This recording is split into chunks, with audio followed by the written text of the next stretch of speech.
Paper 121. The Times of Michael's Bestowal.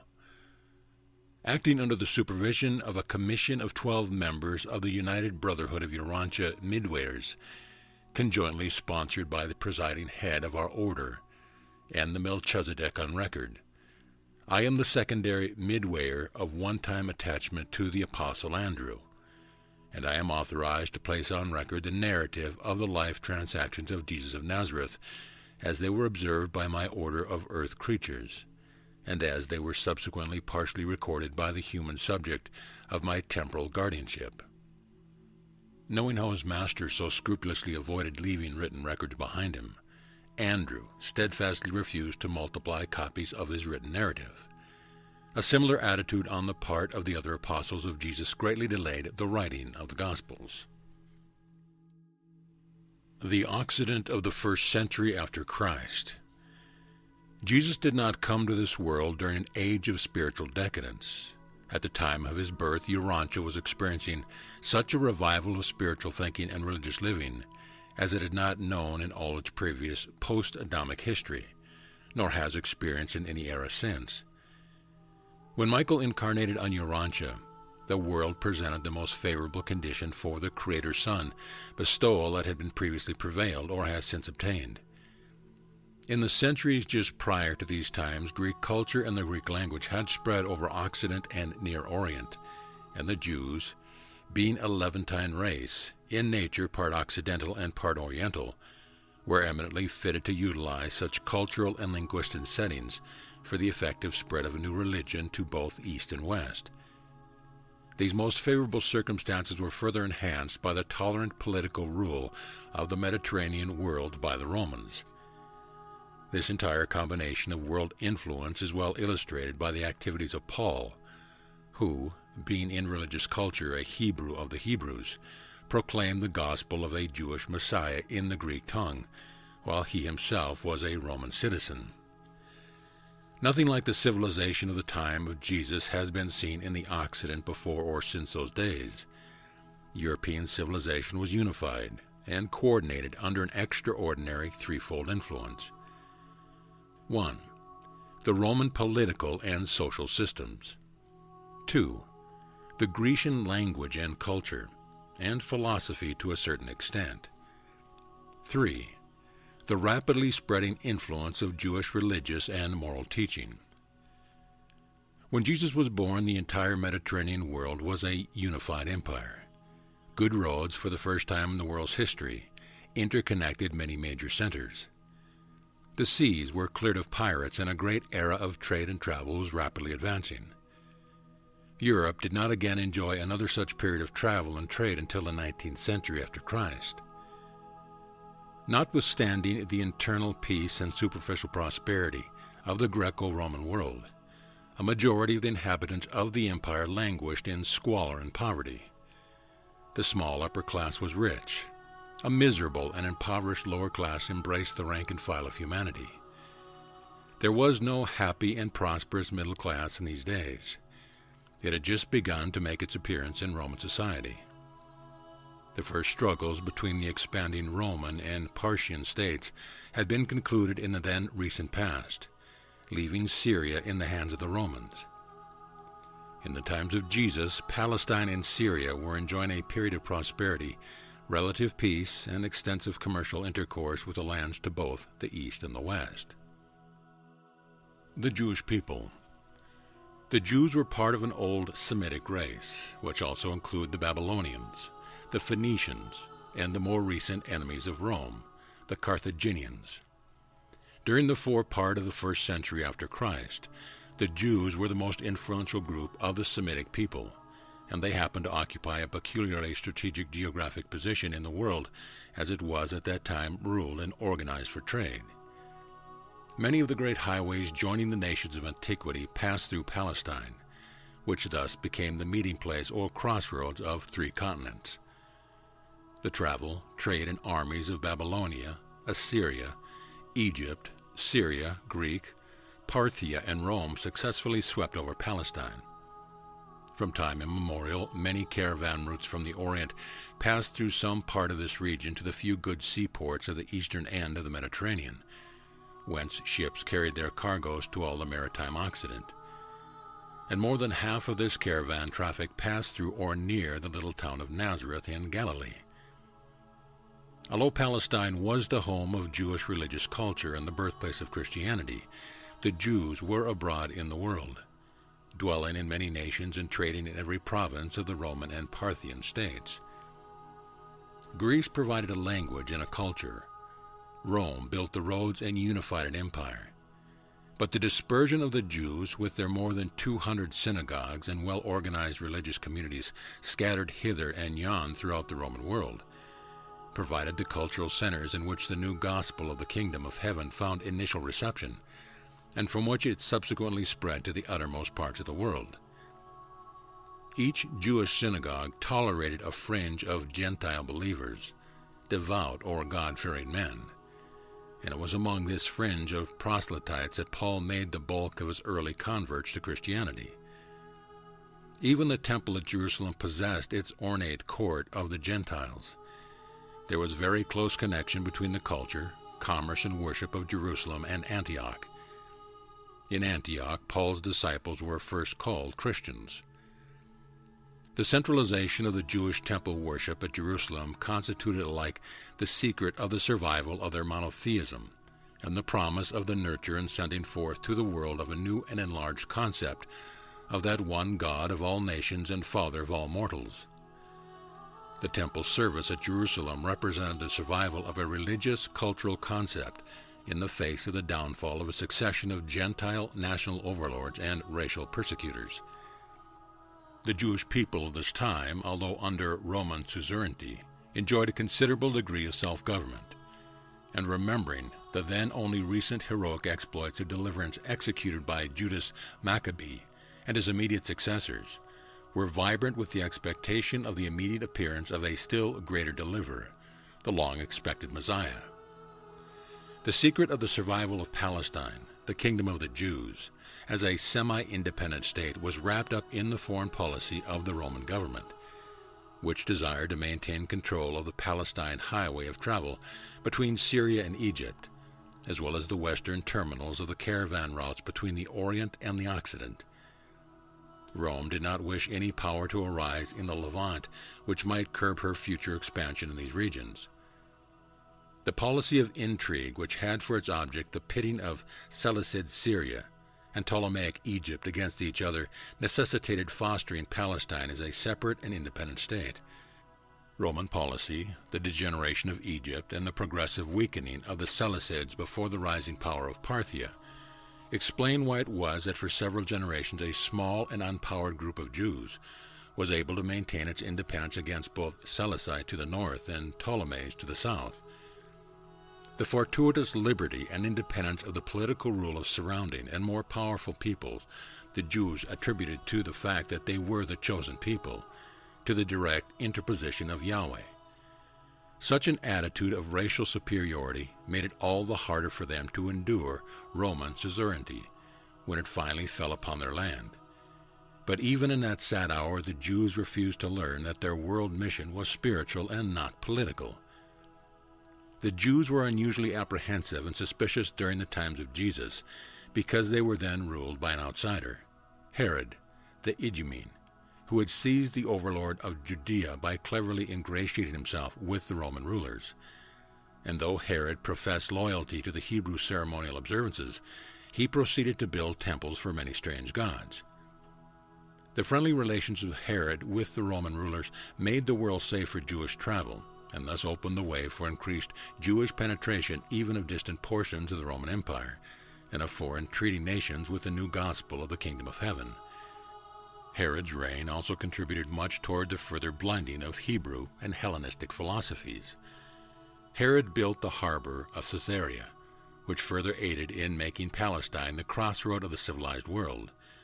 He died in 4 B.C., and his son Herod Antipas governed Galilee and Perea during Jesus' youth and ministry to A.D. 39. Antipas, like his father, was a great builder. He rebuilt many of the cities of Galilee, including the important trade center of Sepphoris. The Galileans were not regarded with full favor by the Jerusalem religious leaders and rabbinical teachers. Galilee was more Gentile than Jewish when Jesus was born. Among the Gentiles, although the social and economic condition of the Roman state was not of the highest order, the widespread domestic peace and prosperity was propitious for the bestowal of Michael. In the first century after Christ, the society of the Mediterranean world consisted of 5 well-defined strata. 1. The aristocracy, the upper classes with money and official power, the privileged and ruling groups. 2. The business groups, the merchant princes and the bankers, the traders, the big importers and exporters, the international merchants. 3. The small middle class. Although this group was indeed small, it was very influential and provided the moral backbone of the early Christian church, which encouraged these groups to continue in their various crafts and trades. Among the Jews, many of the Pharisees belonged to this class of tradesmen. 4. The free proletariat. This group had little or no social standing. Though proud of their freedom, they were placed at great disadvantage because they were forced to compete with slave labor. The upper classes regarded them disdainfully, allowing that they were useless except for breeding purposes. 5. The slaves. Half the population of the Roman state were slaves. Many were superior individuals and quickly made their way up among the free proletariat and even among the tradesmen. The majority were either mediocre or very inferior. Slavery, even of superior peoples, was a feature of Roman military conquest. The power of the master over his slave was unqualified. The early Christian church was largely composed of the lower classes and these slaves. Superior slaves often received wages and by saving their earnings were able to purchase their freedom. Many such emancipated slaves rose to high positions in state, church, and the business world. And it was just such possibilities that made the early Christian church so tolerant of this modified form of slavery. There was no widespread social problems in the Roman Empire in the first century after Christ. The major portion of the populace regarded themselves as belonging in that group into which they chanced to be born. There was always the open door through which talented and able individuals could ascend from the lower to the higher strata of Roman society, but the people were generally content with their social rank. They were not class conscious, neither did they look upon these class distinctions as being unjust or wrong. Christianity was in no sense an economic movement having for its purpose the amelioration of the miseries of the depressed classes. Although women enjoyed more freedom throughout the Roman Empire than in a restricted position in Palestine, the family devotion and natural affection of the Jews far transcended that of the Gentile world.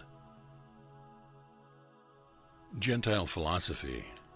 The Gentiles were, from a moral standpoint, somewhat inferior to the Jews, but there was present in the hearts of the nobler Gentiles abundant soil of natural goodness and potential human affections, in which it was possible for the seed of Christianity to sprout and bring forth an abundant harvest of moral character and spiritual achievement.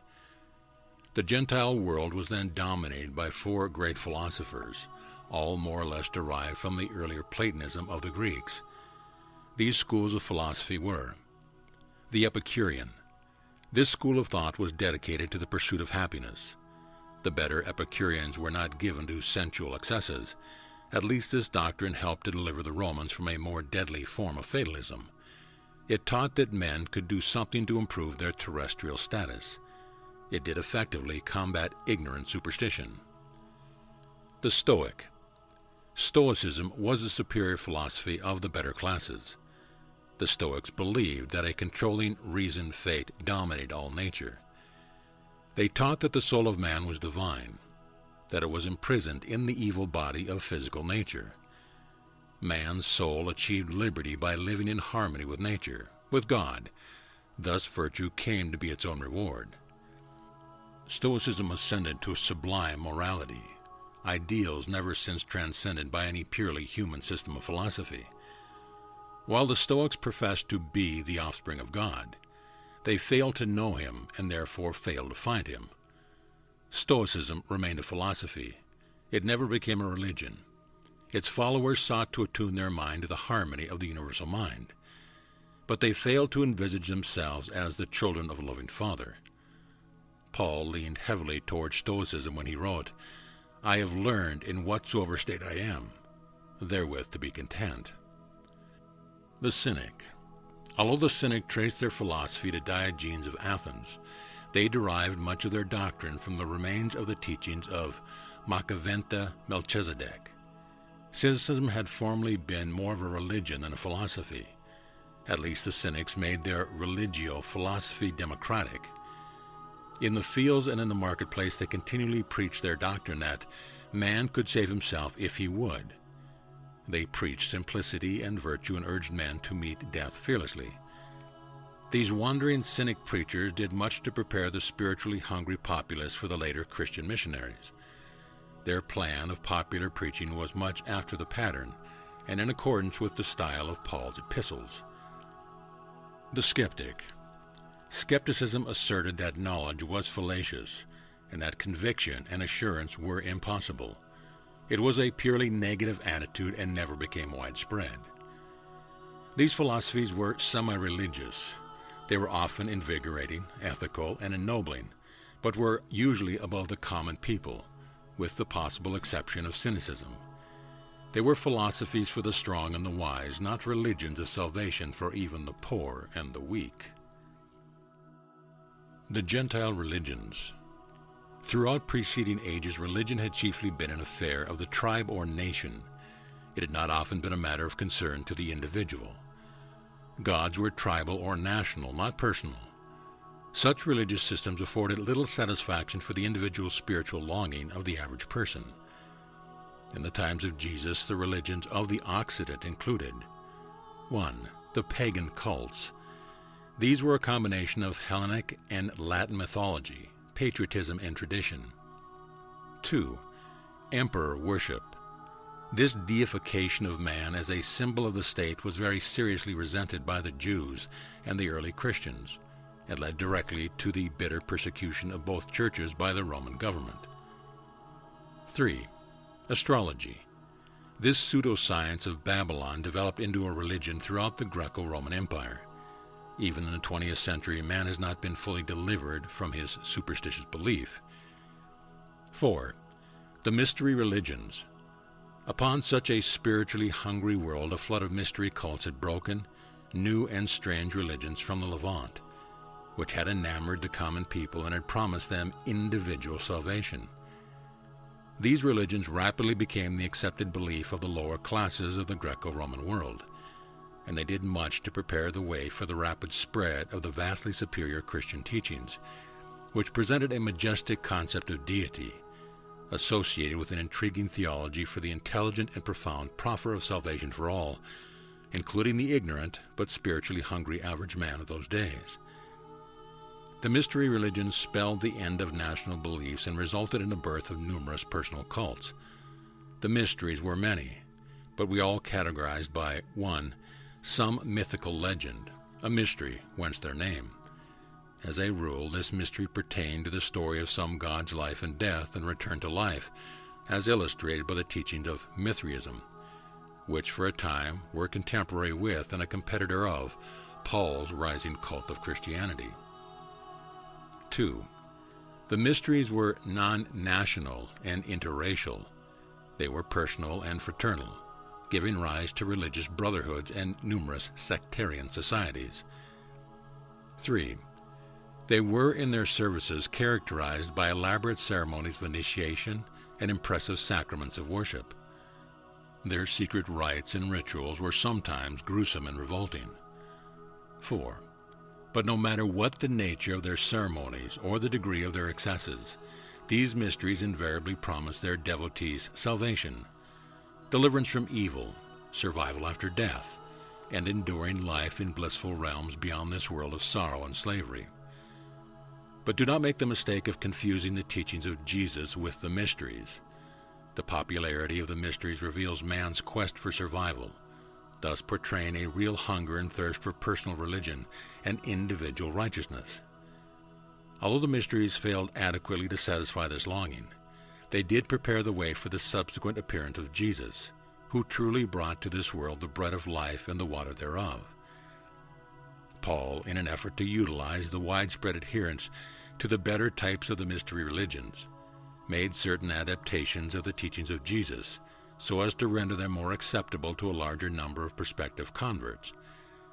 But even Paul's compromise of Jesus' teachings, Christianity, was superior to the best in the mysteries in that, 1. Paul taught a moral redemption, an ethical salvation. Christianity pointed to a new life and proclaimed a new ideal. Paul forsook magic rites and ceremonial enchantment. 2. Christianity presented a religion which grappled with final solutions of the human problem, for it was not only offered salvation from sorrow and even from death, but it also promised deliverance from sin, followed by the endowment of a righteous character of eternal survival qualities. 3. The mysteries were built upon myth. Christianity, as Paul preached it, was founded upon a historic fact, the bestowal of Michael, the Son of God, upon mankind. Morality among the Gentiles was not necessarily related to either philosophy or religion. Outside of Palestine, it has not always occurred to people that a priest of religion was supposed to lead a moral life. Jewish religion and subsequently the teachings of Jesus and later the evolving Christianity of Paul were the first European religions to lay one hand upon morals and the other upon ethics, insisting that religionists pay some attention to both. Into such a generation of men dominated by such incomplete systems of philosophy and perplexed by such complex cults of religion, Jesus was born in Palestine, and to this same generation he subsequently gave his gospels of personal religion, sonship with God. The Hebrew religion. By the close of the 1st century before Christ, the religious thought of Jerusalem had been tremendously influenced and somewhat modified by Greek cultural teachings, and even by Greek philosophy. In the long contest between the views of the Eastern and Western schools of Hebrew thought, Jerusalem and the rest of the Occident, and the Levant in general, adopted the Western Jewish or modified Hellenistic viewpoint. In the days of Jesus, 3 languages prevailed in Palestine. The common people spoke some dialect of Aramaic. The priests and rabbis spoke Hebrew. The educated classes and the better strata of Jews in general spoke Greek. The early translation of the Hebrew scriptures into Greek at Alexandria was responsible in no small measure for the subsequent predominance of the Greek wing of Jewish culture and theology. And the writings of the Christian teachers were soon to appear in the same language. The Renaissance of Judaism dates from the Greek translation of the Hebrew Scriptures. This was a vital influence which later determined the drift of Paul's Christian cult toward the West instead of toward the East. Though the Hellenized Jewish beliefs were very little influenced by the teaching of the Epicureans, they were very materially affected by the philosophy of Plato and the self-abnegation doctrines of the Stoics. The great inroad of Stoicism is exemplified by the 4th book of the Maccabees. The penetration of both Ptolemaic philosophy and Stoic doctrines is exhibited in the Wisdom of Solomon. The Hellenized Jews brought to the Hebrew Scriptures such an allegorical interpretation that they found no difficulty in conforming Hebrew theology with their revered Aristotelian philosophy. But this all led to disastrous confusion until those problems were taken in hand by Philo of Alexandria, who proceeded to harmonize and systemize Greek philosophy and Hebrew theology into a compact and fairly consistent system of religious belief and practice. And it was this later teaching of combined Greek philosophy and Hebrew theology that prevailed in Palestine when Jesus lived and taught, and which Paul utilized as the foundation on which to build his more advanced and enlightening cult of Christianity. Philo was a great teacher. Not since Moses had there lived a man who exerted such a profound influence on the ethical and religious thought of the Occidental world. In the matter of the combination of the better elements in contemporaneous systems of ethical and religious teachings, there have been 7 outstanding human teachers: Sethard, Moses, Zoroaster, Lao Tzu, Buddha, Philo, and Paul. Many, but not all, of Philo's inconsistencies resulting from an effort to combine Greek mystical philosophy and Roman Stoic doctrines with the legalistic theology of the Hebrews, Paul recognized and wisely eliminated from his pre-Christian basic theology. Philo led the way for Paul more fully to restore the concept of the Paradise Trinity, which had long been dormant in Jewish theology. In only one matter did Paul fail to keep pace with Philo, or to transcend the teaching of this wealthy and educated Jew of Alexandria, and that was the doctrine of atonement. Philo taught deliverance from the doctrine of forgiveness only by the shedding of blood. He also possibly glimpsed the reality and presence of the thought adjusters more clearly than did Paul. But Paul's theory of original sin, the doctrines of hereditary guilt and innate evil and redemption therefrom, was partially Mithraic in origin, having little in common with Hebrew theology, Philo's philosophy, or Jesus' teaching. Some phases of Paul's teaching regarding original sin and the atonement were original with himself. The Gospel of John, the last of the narratives of Jesus' earthly life, was addressed to the Western people and presents its story much in the light of the viewpoint of the later Alexandrian Christians, who were also disciples of the teachings of Philo. At about the time of Christ, a strange reversion of feelings toward the Jews occurred in Alexandria, and from this former Jewish stronghold there went forth a virulent wave of persecution, extending even to Rome, from which many thousands were banished. But such a campaign of misrepresentation was short-lived. Very soon the imperial government fully restored the curtailed liberties of the Jews throughout the empire. Throughout the whole wild world, no matter where the Jews found themselves dispersed by commerce or oppression, all with one accord kept their hearts centered on the holy temple at Jerusalem. Jewish theology did survive as it was interpreted and practiced at Jerusalem, notwithstanding that it was several times saved from oblivion by the timely intervention of certain Babylonian teachers. As many as 2.5 million of the dispersed Jews used to come to Jerusalem for the celebration of their national religious festivals, and no matter what the theologic or philosophic differences of the Eastern Babylonian and the Western Hellenic Jews, they were all agreed on Jerusalem as a center of their worship and in ever looking forward to the coming of the Messiah. Jews and Gentiles. By the time of Jesus, the Jews had arrived at a settled concept of their origin, history, and destiny. They had built up a rigid wall of separation between themselves and the Gentile world. They looked upon all Gentile ways with utter contempt. They worshipped the letter of the law and indulged a form of self-righteousness based upon the false pride of descent. They had formed preconceived notions regarding the promised Messiah, and most of these expectations envisaged a Messiah who would come as a part of their national and racial history. To the Hebrews of those days, Jewish theology was irrevocably settled and forever fixed. The teachings and practice of Jesus regarding tolerance and kindness ran counter to the long-standing attitude of the Jews toward other people whom they considered heathen. For generations, the Jews had nourished an attitude toward the outside world which made it impossible for them to accept the Master's teaching about the spiritual brotherhood of man. They were unwilling to share Yahweh on equal terms with the Gentiles, and were likewise unwilling to accept as the Son of God one who taught such new and strange doctrines.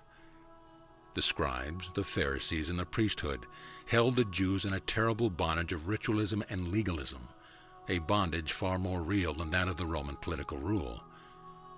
The Jews of Jesus' time were not only held in subjugation to the law, but were equally bound by the slavish demands of the tradition, which involved and invaded every domain of personal and social life. These minute regulations of conduct pursued and dominated every loyal Jew, and it is not strange that they promptly rejected one of their number who presumed to ignore their sacred traditions, and who dared to flout their long-honored regulations of social conduct. They could hardly regard with favor the teachings of one who did not hesitate to clash with dogma, which they regarded as having been ordained by Father Abraham himself. Moses had given them their law, and they would not compromise. By the time of the 1st century after Christ, the spoken interpretation of the law by the recognized teachers, the scribes, had become a higher authority than the written law itself, and all this made it easier for certain religious leaders of the Jews to array the people against the acceptance of a new gospel. These circumstances rendered it impossible for the Jews to fulfill their divine destiny as messengers of the new gospel of religious freedom and spiritual liberty. They could not break the fetters of tradition. Jeremiah had told of the law to be written in men's heart. Ezekiel had spoken of a new spirit to live in man's soul. And the psalmist had prayed that God would create a clean heart within and renew a right spirit. But when the Jewish religion of good works and slavery to law fell victim to the stagnation of traditionalistic inertia, the motion of religious evolution passed westward to the European people. And so a different people were called upon to carry advancing theology to the world, a system of teaching embodying the philosophy of the Greeks, the law of the Romans, the morality of the Hebrews, and the gospel of personal sanctity and spiritual liberty formulated by Paul and based on the teachings of Jesus. Paul's cult of Christianity exhibited its morality as a Jewish birthmark. The Jews viewed history as the providence of God, Yahweh at work. The Greeks brought to the new teaching clear concepts of the eternal life.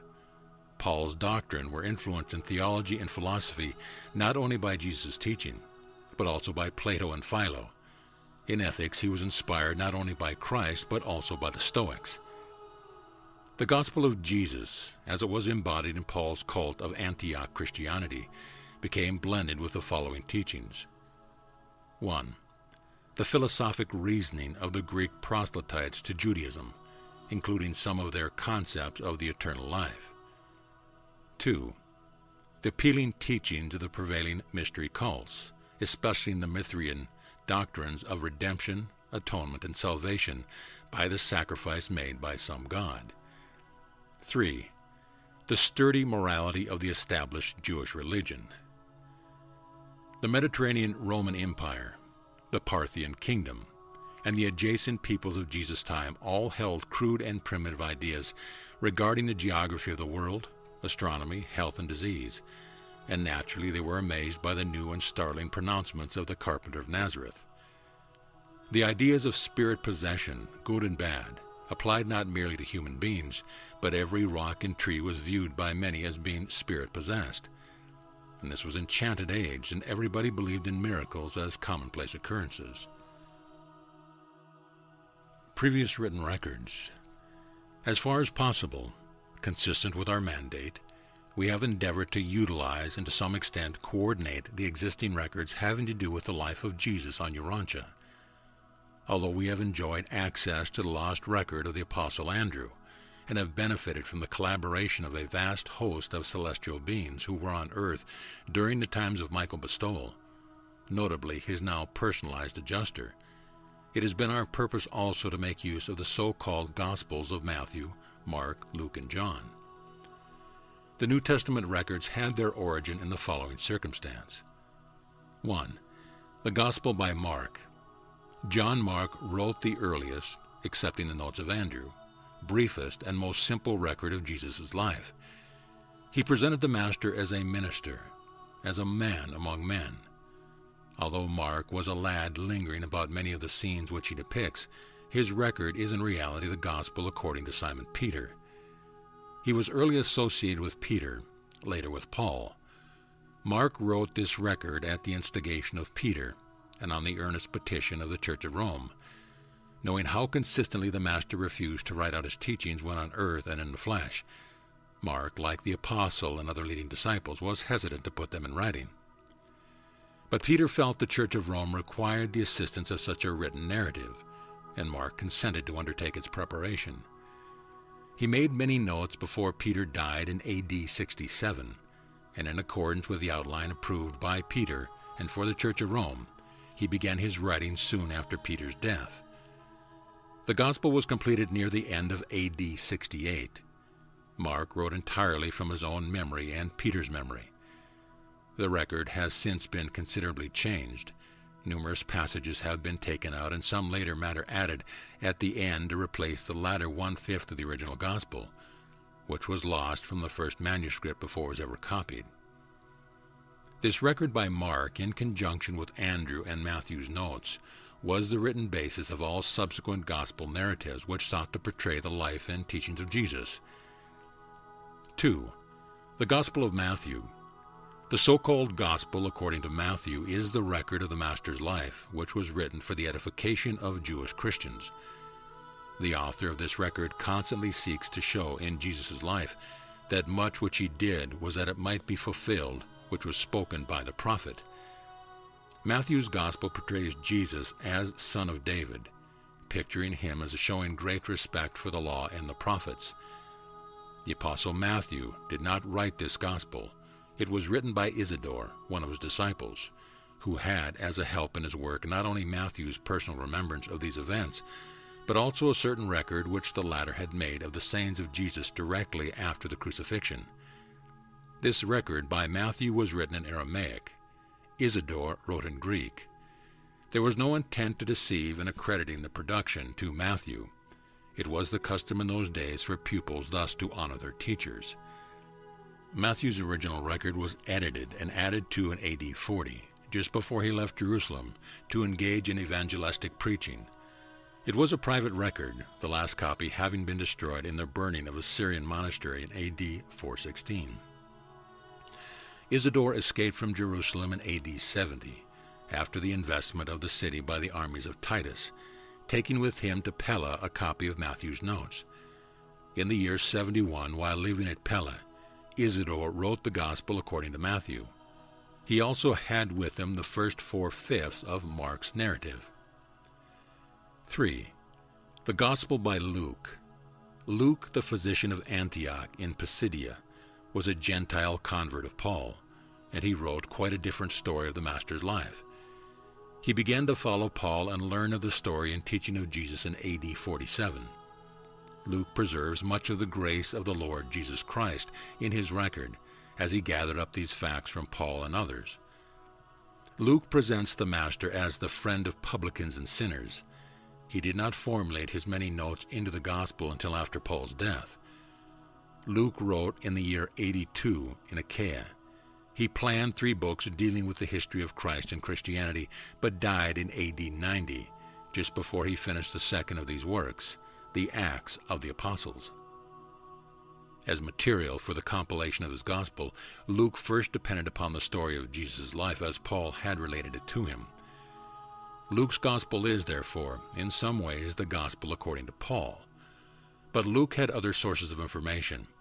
He not only interviewed scores of eyewitnesses to the numerous episodes of Jesus' life which he records, but he also had with him a copy of Mark's Gospel, that is, the first 4/5, Isidore's narrative, and a brief record made in the year AD 78 at Antioch by a believer named Cedes.